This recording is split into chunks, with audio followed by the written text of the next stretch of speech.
Whoa! Hey! I love the knife crime, yes I do, it's so much fun. And before you know it, here comes a song. Sweetheart, it's been real, but the thrill is gone.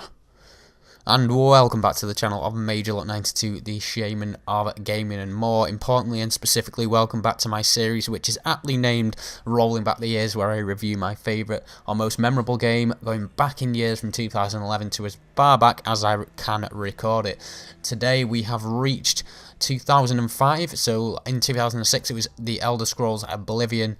And today we are bringing, because we're sort of bypassed the Xbox 360's era now, so we're back into sort of PS2 territory, and well, sort of in the overlap times from PS2 to Xbox 360, and here lies one of my favourite ever PS2 games, and that game, of course, is on the screen at the moment, which is Resident Evil 4, and you know, it's been a strange transition for the Resident Evil games. I think this was the last one that has maintained some of the aspects of the original Resident Evil games.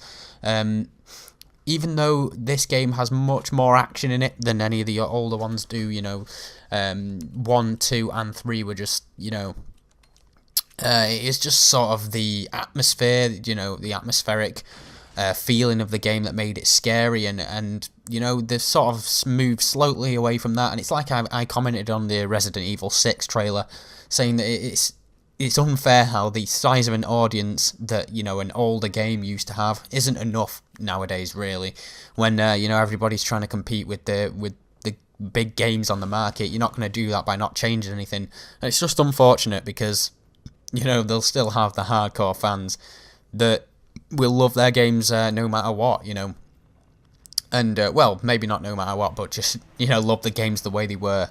And I think this game, even though as I mentioned it sort of brought much more action in it, like obviously you can see here with this boss fight, yeah, it sort of introduced a lot more action than, you know, the fixed camera games of old.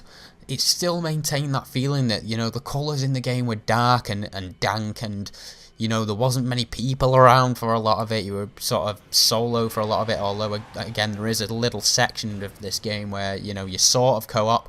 But when Resident Evil 5 rolled round, and then obviously Resident Evil 6, it's near enough completely based upon action, you know. I noticed that obviously Resident Evil 6 has 3, you know, main campaigns, and then a 4th one once you complete them all, I think that's the way it works.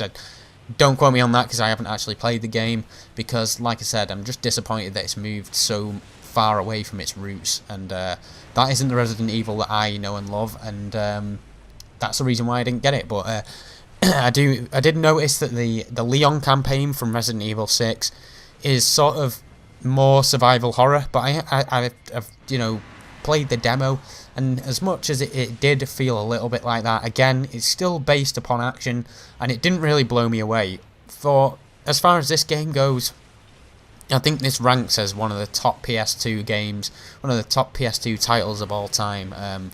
It's much, you know, longer than some of the other PS2 games that you know, you typically would find in single player.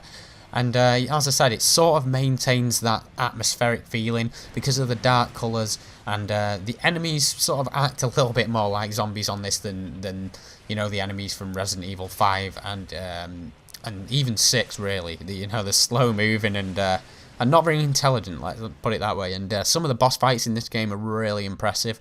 I know all, you know, cinematically the ones in 5 and 6 are really nice looking as well. But in this, they just sort of maintain, you know, that scare factor feeling when that you got when you were fighting a boss in the old Resident Evil games. Although I don't think any Resident Evil game, you know, past, present, or future will ever beat the you know, the scare factor of Nemesis from Resident Evil 3, which is my favourite Resident Evil title whilst we're on the subject. As far as this game goes, you know, it introduced a lot of new features, like the whole upgrading system, the merchant system. Instead of just, you know, finding stuff as you went along, you could actually buy, you know, health and stuff like that, which, again, in a way, that is taken a little bit away from the survival horror factor, Although, you know, not entirely. The thing is about the old games, obviously it's more survival horror because you're making do with what you're finding. Although on this game you can build money, and I found on this game a little bit that it was a little bit easy to gather a lot of money, and that way you could pretty much buy everything, and like the bosses could be killed with one hit with like an RPG. So I did much prefer it when you literally scavenged for, you know, the stuff that you needed.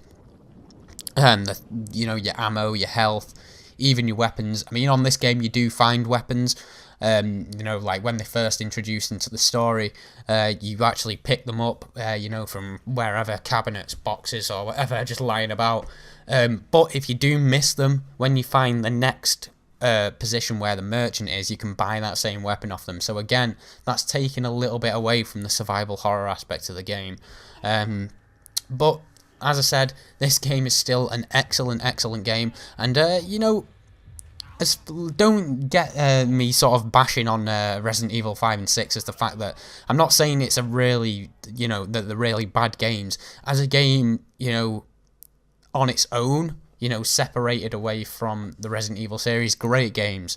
You know, action-wise, they're great, the graphics look great, the gameplay's probably nice, but for a lot of the hardcore Resident Evil fans, it isn't the Resident Evil that they have grown to sort of know and love, and that's the reason why, you know, Resident Evil 5 and 6 didn't really hit the heights which I'd really hoped. This game was sort of branching away from the base camp that the old Resident Evil games created, but it still had that little bit of sort of scare factor which Resident Evil 5 and 6 don't really have, especially 5 because it's a lot brighter, like, looking, a lot of it, and there isn't really any sort of jump scares, which were one of the main, you know, scaring factors in the old Resident Evil games, you know, like crows smashing through windows, lickers dropping off the roof, and all that kind of thing. So, in terms of this game, probably in my top 5 PlayStation 2 titles.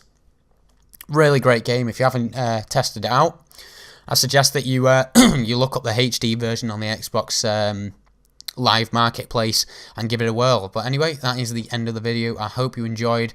Hopefully you will join me very soon for, I'll probably be carrying on with my Dishonored series, a stroll in Dunwall. Hopefully you'll join me for that. 2 videos linked after this one, and I will see you very soon.